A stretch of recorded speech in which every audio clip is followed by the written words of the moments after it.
Turning attention now to the U.S., where former U.S. Vice President Mike Pence has officially joined an increasingly crowded field of Republicans running for president. 63 years old Pence, a Republican, is set to formally launch his campaign with a video, a speech, and a town hall event in the early voting state of Iowa on Wednesday. The move pitches him against Donald Trump, the man he served in the White House for 4 years, from 2017 to 2021. The former president is currently polling well ahead in the race. Most opinion polls show Mr. Pence in a distant third place, with support in the low single digits. The former Indiana governor and congressman is expected to position himself as a continuation of the Trump administration's conservative agenda. For more on U.S. politics and former Vice President Trump's presidential ambition, I am now being joined by global affairs analyst Calvin Dark for a broad analysis. Good to have you join us. Good to be here. I mean, one can say that this is an unprecedented development in American politics. It's the first time a former vice president and his former president will compete for their party's presidential nomination. President Trump seemed to have all of the advantages at the moment. So what is former Vice President Pence hinging his chances on? Well, I think what you said, this being, kind of unprecedented, is true. And I think that the problem that former Vice President Pence has is that he is looking at things in the traditional way that things have always happened, which is not the way things are happening now.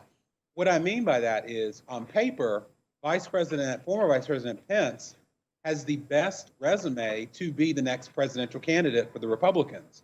Think about it. He was a member of Congress, governor of a very important state. He was vice president. He's the right age, right experience, yet he is trailing Donald Trump, as you said, in the single digits.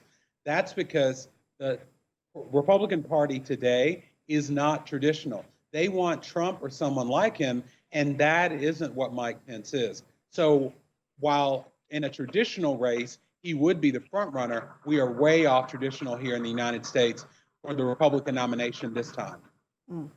And Pence describes himself as a Christian, a conservative and a Republican, but I'm focusing on the Christian because in 2016, he did bring the evangelical votes to the Trump race. Can he woo evangelicals away from Trump this time?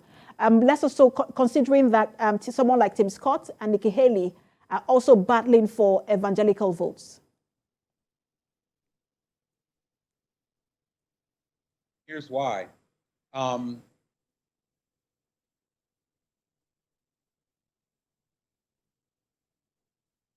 He never claimed to be. What evangelicals realized is instead of someone in the office who believed like them, they would rather have someone in the office who could accomplish what they accomplished, regardless if they looked up to what he did.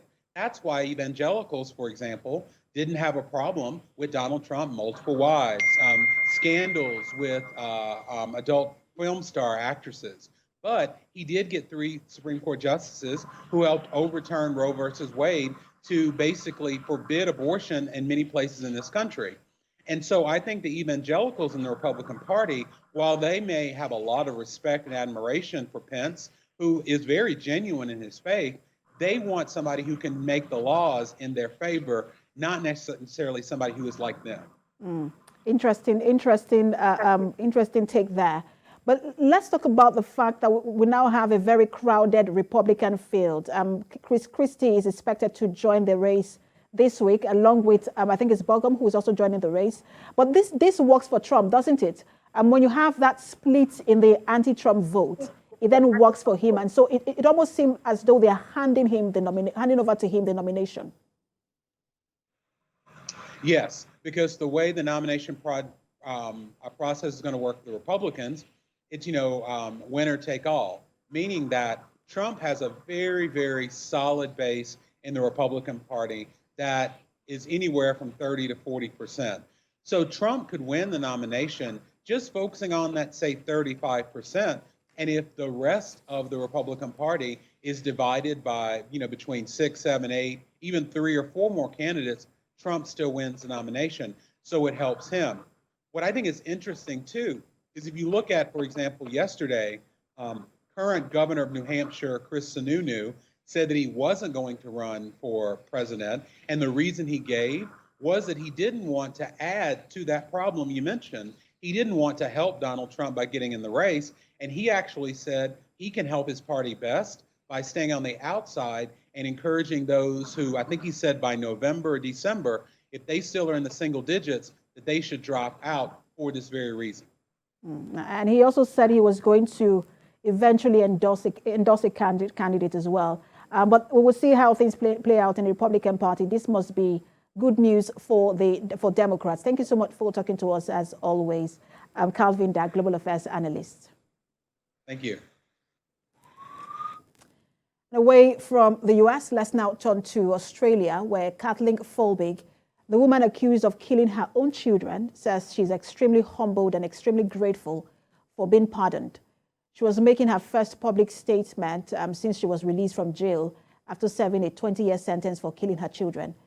The 55-year-old was convicted 2 decades ago for killing her children when they were aged between 19 days and 19 months. Ms. Folbig, who has always maintained her innocence, was sentenced to 25 years behind bars for their deaths. However, fresh scientific evidence from an inquiry found there was a reasonable doubt as to the guilt of Ms. Folbig for each of the offenses for which she was originally tried. Ms. Kathleen Folbig says her release was a victory for science and truth. The Australian Academy of Science, which acted as an independent advisor to the second Folbig inquiry, is now calling for an overhaul to the criminal justice system to allow science to play a key role in the court's decision-making processes. We've had pizza last night. We've had a bit of a flashback to 20 years. She asked for a Kahlua and Coke, so she had her first alcoholic beverage with a flashback for the last 20 years of a Kahlua and Coke. Garlic bread and pizza for dinner. I feel pretty ashamed of that, but you know, that's what you get. She slept for the first time in a real bed. She's made a cup of tea with in a real crockery cup and had real spoons to stir with, which sounds probably pretty basic to you all, but she's grateful. Decent tea, you know, real milk, and slept in a real bed last night. So she said it was the first time she's been able to sleep properly in 20 years, even though it was brief last night because we were all on adrenaline.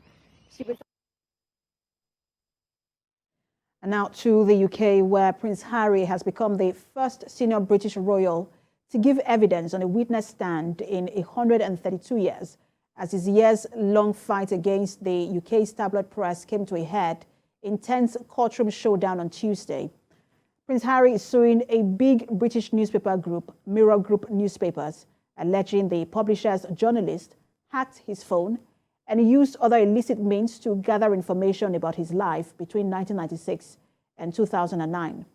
The prince alleges that about 140 articles published in titles belonging to Mirror Group contained information gathered using unlawful methods, and that 33 of those articles have been selected to be considered at the trial. He faced forensic and detailed questioning from the newspaper's group's lawyer, Andrew Green, who began by attempting to establish whether Harry remembered reading the articles in question at the time of publication. When the Duke considered he could not always recall, Mr. Green pressed him on how he could realistically argue they could have affected him so strongly. At one point, he was asked to raise his voice as he answered the questions put before him. The landmark hearing was at the High Court in London. And back to the Middle East, 4 people of Afghanistan nationality have been arrested in France and Germany as part of an investigation into human trafficking. The 4 arrested are accused for various reasons, including aiding and abetting illegal immigration and abusive financial intermediation. 3 of the recipients of the restrictive measures were arrested in France and 1 in Germany. As part of the same investigation, the police seized a van that was allegedly used to transport migrants and a sum of money.